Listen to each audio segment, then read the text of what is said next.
প্রিয় সপ্তম শ্রেণীর শিক্ষার্থীরা, শুভেচ্ছা নিও। আজকে আমি তোমাদের বাংলা বইয়ের ষষ্ঠ অধ্যায় সাহিত্য পড়ি, লিখতে শিখি এর প্রথম পরিচ্ছদের কবিতা পড়ি 1 থেকে বিভিন্ন প্রশ্ন ও ছকের সমাধান করে দেব। প্রথমে তোমাদের বলবো, যারা আমার চ্যানেলটি সাবস্ক্রাইব করো না তারা আমার চ্যানেলটি সাবস্ক্রাইব করবে এবং আমার সাথে থাকবে। তাহলে চলো আমরা ক্লাস শুরু করি।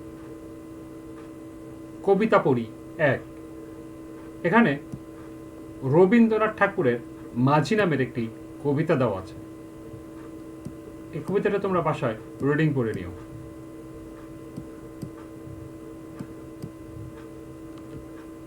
শব্দ অর্থগুলো অবশ্যই মুখস্থ করে নেবে।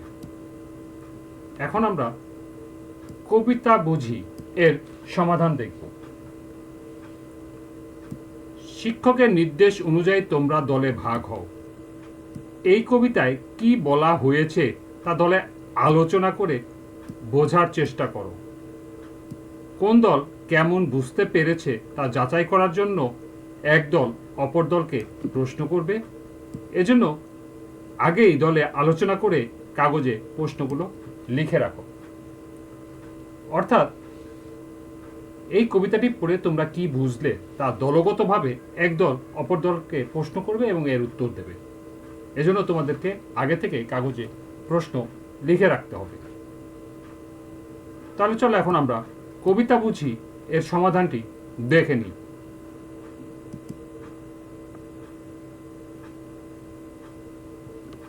প্রথম প্রশ্ন, মাঝি কবিতায় কবির কোথায় যেতে ইচ্ছে করে?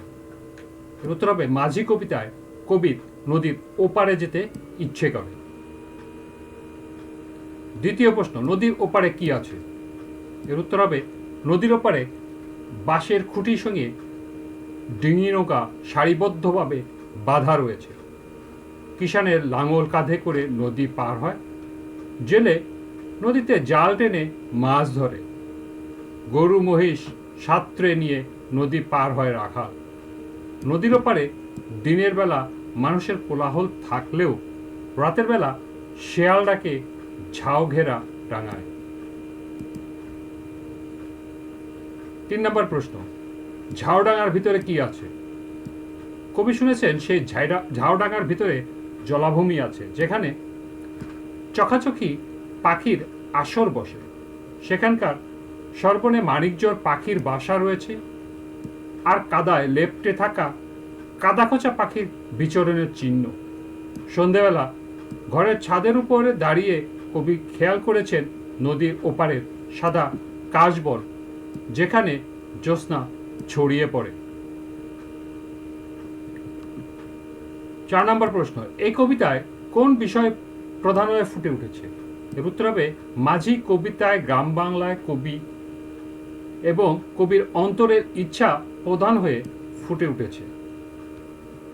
5 নম্বর প্রশ্ন, বড় হয়ে কবি কি হতে চান? এর উত্তর হবে, বড় হয়ে কবি মাঝি হতে চান। 6 নম্বর প্রশ্ন, কবি কেন মাঝি হতে চান? এর উত্তর হবে, মাঝি হলে কবি সারাবেলা এপার ওপার নৌকা পারাপার করবেন। তার নৌকা পারাপারের দৃশ্য দেখবে স্নানরত পাড়ার ছেলেমেয়েরা।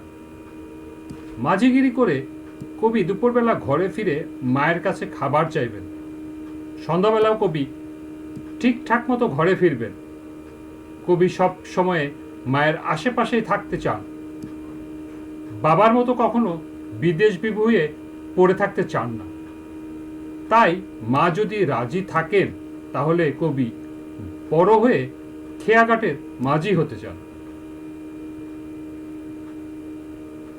7 নম্বর প্রশ্ন, এই কবিতায় কবির সবচেয়ে বেশি ভালোবাসা কার প্রতি প্রকাশিত হয়েছে? এর উত্তর হবে, মাঝি কবিতায় কবির সবচেয়ে বেশি ভালোবাসা মা এবং মাতৃভূমির প্রতি প্রকাশিত হয়েছে।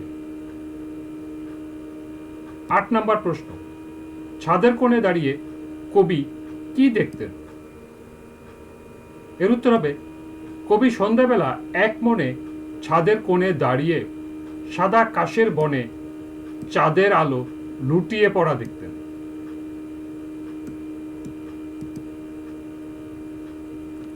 নয় নম্বর প্রশ্ন, দুপুরবেলা মাঝি কবি কি করবেন?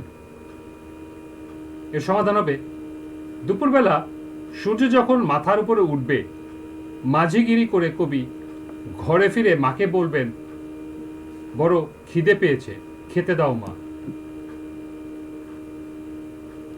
সর্বশেষ 10 নম্বর প্রশ্ন, মাঝি কবি রাতে কখন বাড়ি ফিরবেন?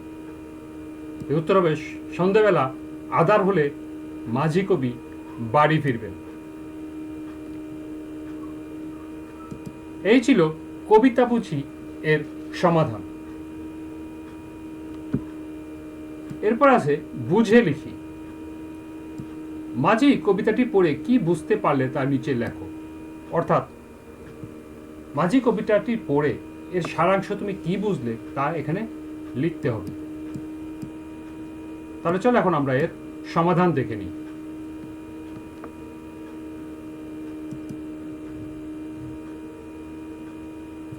এর সমাধান হবে, মাঝি কবিতায় গ্রাম বাংলার ছবি এবং কবির অন্তরের ইচ্ছা প্রধান হয়ে ফুটে উঠেছে।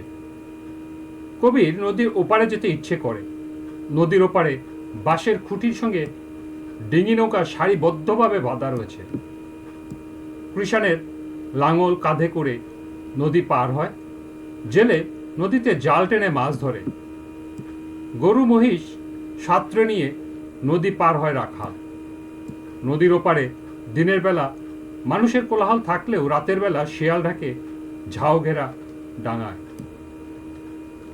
কবি শুনেছেন সেই ঝাউডাঙ্গার ভিতরে জলাভূমি আছে, যেখানে চকাচকি পাখির আসর বসে। সেখানকার সর্বণ মারিক পাখির বাসা আছে, আর কাদায় লেপ্টে আছে কাদাখোঁচা পাখির বিচরণের চিহ্ন।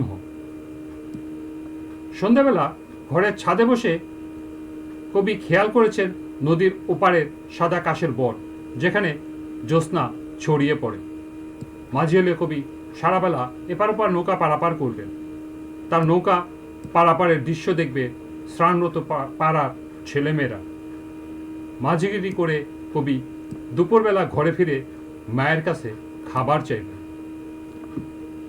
সন্ধেবেলাও কবি ঠিকমতো ঘরে ফিরবেন। কবি সবসময় মায়ের আশেপাশেই থাকতে চান। বাবার মতো কখনো বিদেশ বিবি হয়ে পড়ে থাকতে চান না। তাই মা যদি রাজি থাকেন তাহলে কবি বড় হয়ে খেয়াঘাটের মাঝি হতে চান। মাঝি কবিতায় কবির দেশপ্রেম, মাতৃভক্তি, ইচ্ছা, দেশে থাকার ব্যাপারে প্রতিজ্ঞাবদ্ধতা ইত্যাদি বিষয়ে আবেগ প্রকাশিত হয়েছে। এই ছিল বুঝে লিখি এর সমাধান।